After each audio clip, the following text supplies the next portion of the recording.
Hi everybody, it's Bonkai922. Hope everyone had a great Memorial Day yesterday. Just letting that out there. Before I get into this review for Dusk Maiden of Amnesia. Want to know what I did? Nothing too extravagant. Me and my brother, we went to see Men in Black 3. It's pretty good. Pretty good. Pretty good movie. And nothing really else we did. We just did that. I went to a comic book store. Almost bought figurine of Isaac. But that's another story. And that was it. Okay, let's moving on.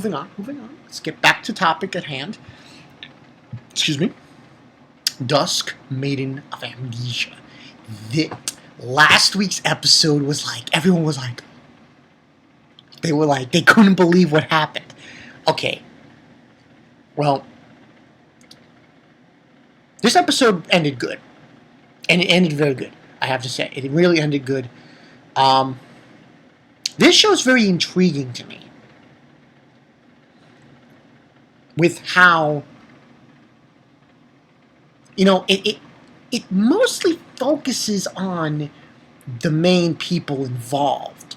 Like, you got Nia, TEICHI, Nia. You've got Okanogi, you got KIRIE, and you got Yuko-san. Those are the only ones involved with this whole situation. Now,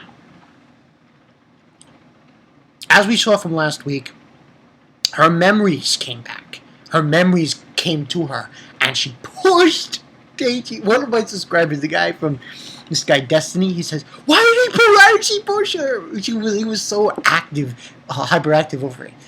Well, this was actually very sad. I thought it was a very sad, depressing.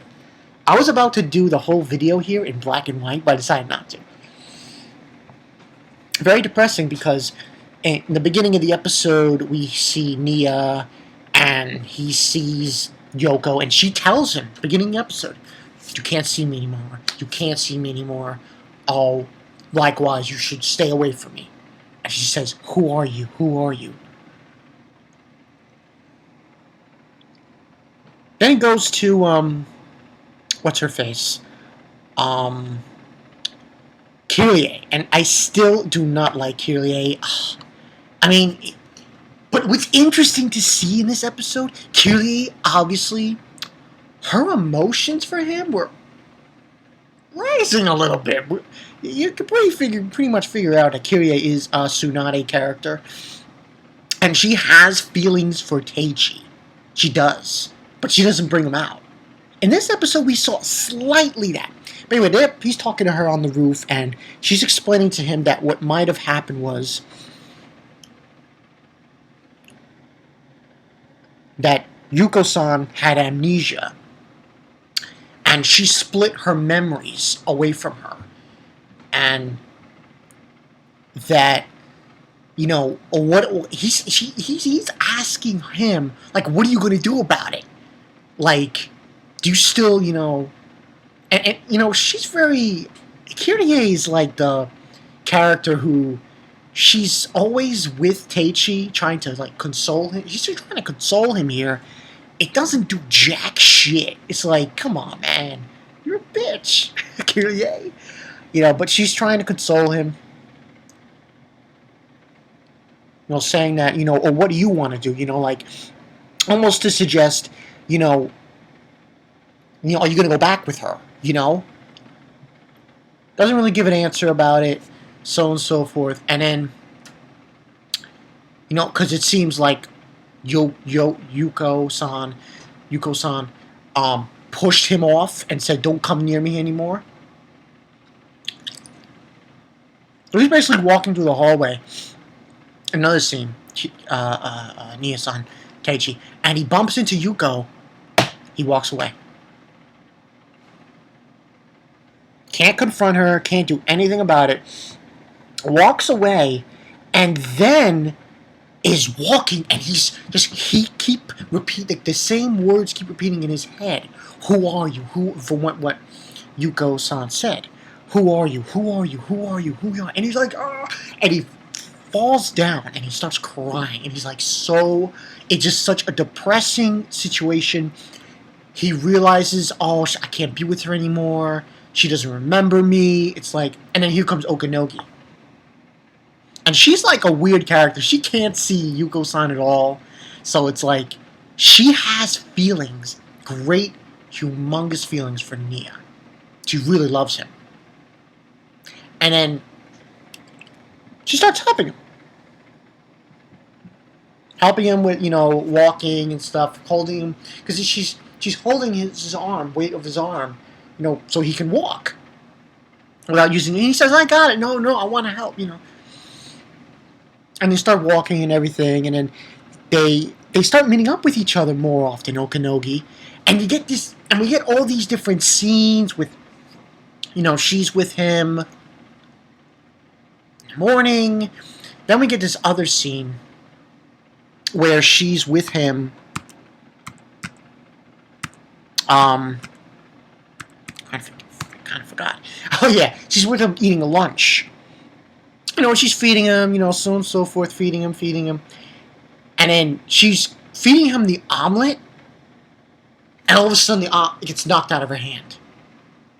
So obviously Yuko is still there. He can't see her, but she's still there. Then there was another interesting scene where he's playing these guys at the during gym class give him the ball, and we get Okanogi. She's waving him, hi, Nia-san, what have you. Gives him the ball. He throws the ball in the basket, and it's about to go in the basket. All of a sudden, out of the blue, my air conditioner, out of the blue, here comes this volleyball, pushing the basketball out away from the basket. And all we see is KIRIE looking in the direction the ball came from. Yuko-san was there throwing the ball. So it's obvious that there are signs. And then later on, KIRIE is confronting Nia, about this. Teichi, confronting him about, is this real? You really want to have it? And she's like, about it. Until then, I get another scene where he's eating lunch with Okanogi, and her friends show up. And he's, this is the guy you like, she's freaking out and everything. And that's when she asks him, do you like somebody, Nia-san? He says, yes, I do. And then he realizes it's time. No bullshit. He just can't deal with it anymore. He's going to confront Yuko and deal with it. And that's when, again, I have to say, fucking KIRIE.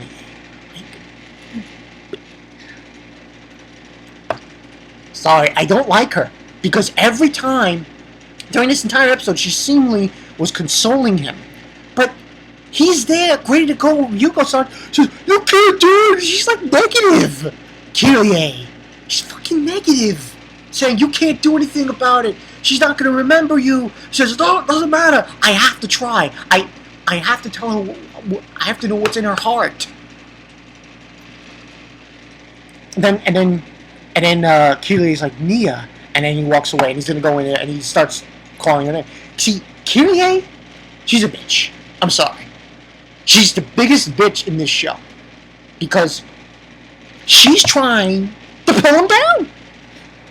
That's the way I look at it. I'm sorry, but that's the way I look at it. I don't know what anyone else thinks about KIRIE, but I think she's just a bitch. But anyway, moving on. He's in the room. He's in the paranormal investigation room, Teichi, and he's calling Yuko-san, you're on! Yells her name, and she shows up, and he doesn't come with me. He grabs her arm, and he's walking with the crutches, and he's walking, and he gets out of there. He keeps telling her of all the different things we did. You helped me with the mysteries, so on and so forth. We had a grand time. Remember all these things we did. We had lunch, all these things he's telling her. They get to the roof.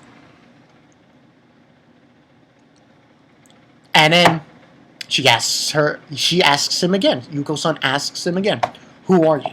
And he says, "I'm Teichi Nia-san." And then he basically saying, and he jumps over and he says, well, no, he says it right in front of her face, "I love you."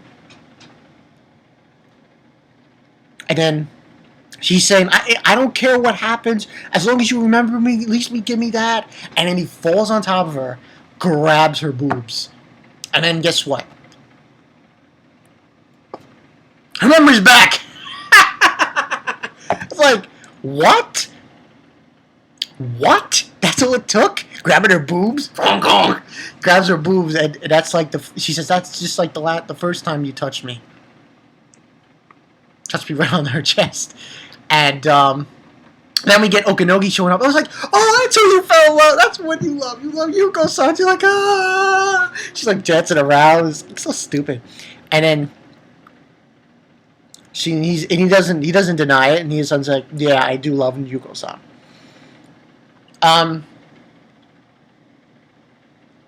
There's another scene after this part where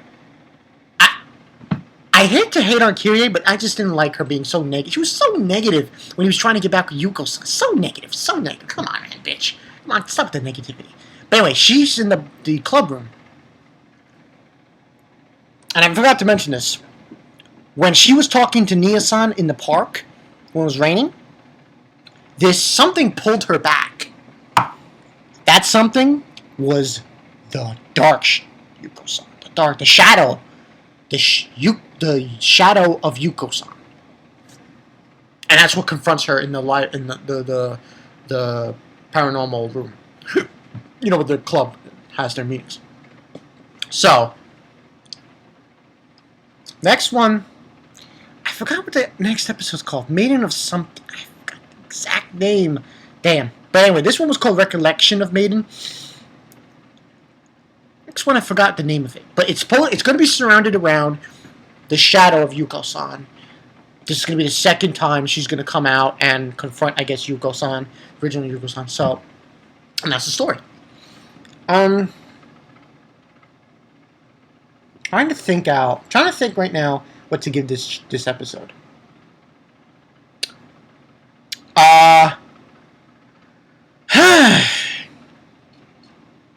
I want to give it a 4 out of 5, but I'm not sure. Because of how shocking last week's was, I'm going to give this a... I like the happy ending. So you know what? Let's go 4 out of 5. 4 out of 5. Good episode. I like where this is going. Everybody messaged me, commented me all the time about this show now. I got like 3 or 4 comments. People going crazy with comments on this show. So this is a definite positive feedback. Keep up watching this show, man. Spread the word. Spread the word. This show is great. Great show. Great music. Opening and ending. Fantastic. It's been Bonkai922. See you guys later. Next up, there's really nothing else left to do. It's just Naruto, Creeping Chaos, and Kenichi Chapter 3. Bonkai922. See you guys later.